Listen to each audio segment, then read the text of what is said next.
All right, so I have talked about lifestyle medicine and the benefits of that, but in this section, I really want to focus on the word of wisdom and the benefits found in the scriptures from fully living the word of wisdom.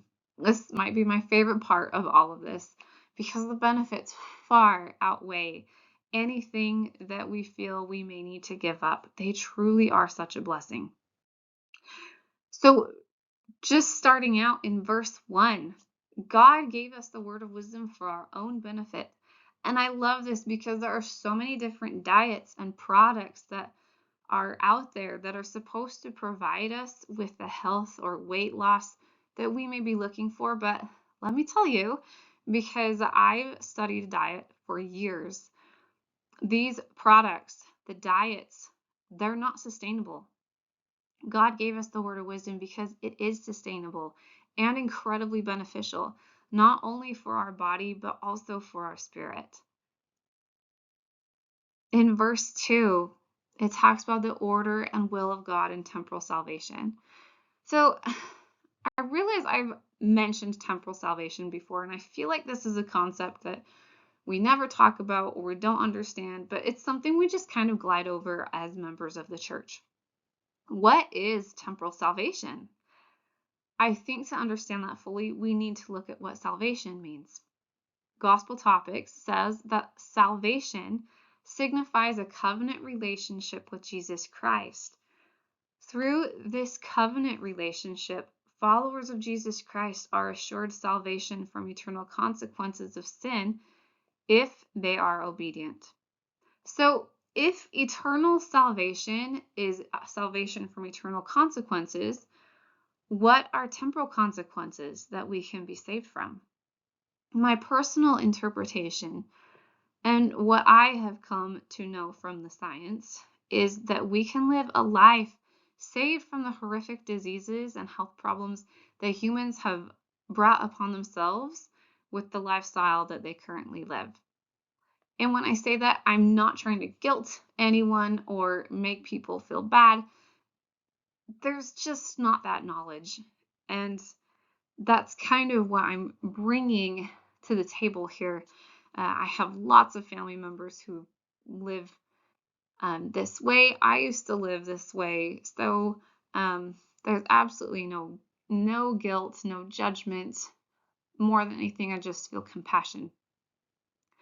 So the word of wisdom is the order and will of God in how we should accomplish all of this. It's the way that God desires us to eat, to live our lives, to better follow his commandments.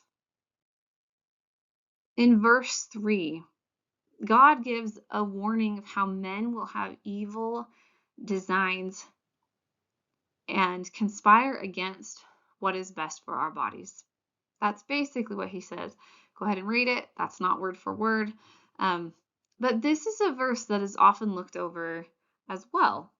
When you realize that the weight loss industry is a billion-dollar industry that promises band-aid solutions, that hospitals actually realize that keeping people sick is what makes them money, and that the food industry has no interest in our health and only cares about feeding us food-like substances for profit, you realize what a mess everything is.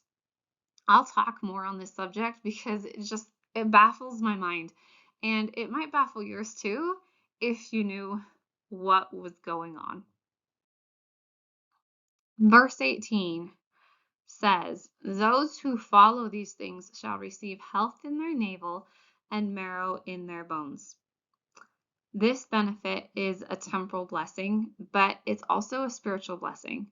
This phrase can be found in some of the greatest places in the church. Have we ever wondered how to get that health in our navel, then that marrow in our bones? Have we ever wondered why we don't seem to have that health?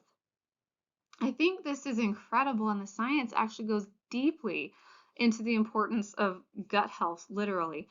I personally have felt this benefit in my own life. I have a genetic condition that affects every single cell in my body. It should have me in a wheelchair or walking with crutches or laying in bed in pain as my body literally can't hold itself together very well.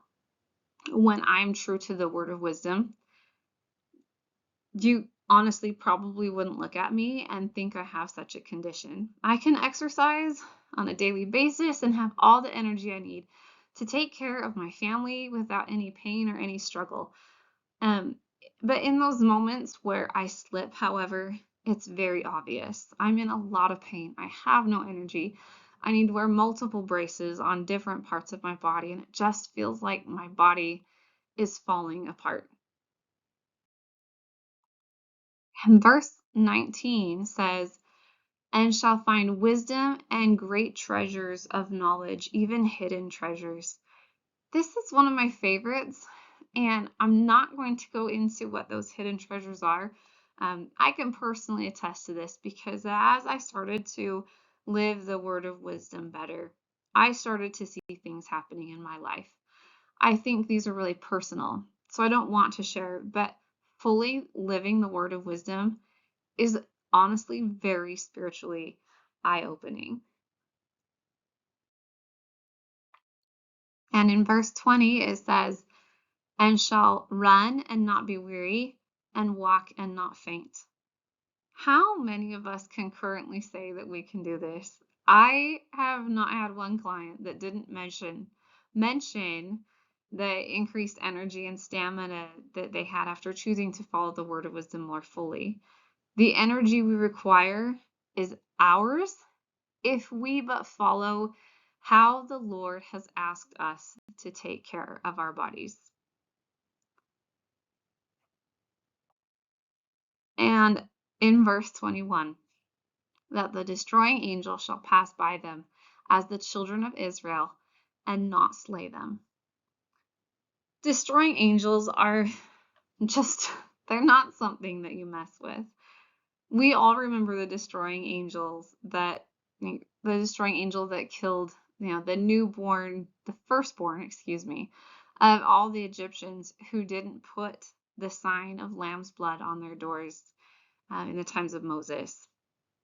D&C 77 verse 8 talks about the 4 destroying angels that are mentioned in Revelation chapter 7 verse 1. It says that these are sent forth from God, to whom is given power over the 4 parts of the earth, to save life and to destroy. These are they who have the everlasting gospel to commit to every nation, kindred, tongue, and people, having power to shut up the heavens, to seal up unto life, or to cast down to the regions of darkness. A few prophets have mentioned that these destroying angels are currently doing their work on the earth. The prophet Joseph Smith said of these destroying angels that the servants of God will not have gone over the nations, the Gentiles, with a warning voice until the destroying angel will commence to waste the inhabitants of the earth.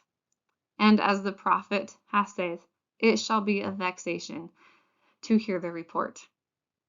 Okay, so talk about scary. But according to the word of wisdom, we don't have to be scared. If we fully live the commandments, including the word of wisdom, we're going to be just fine. We're going to be okay.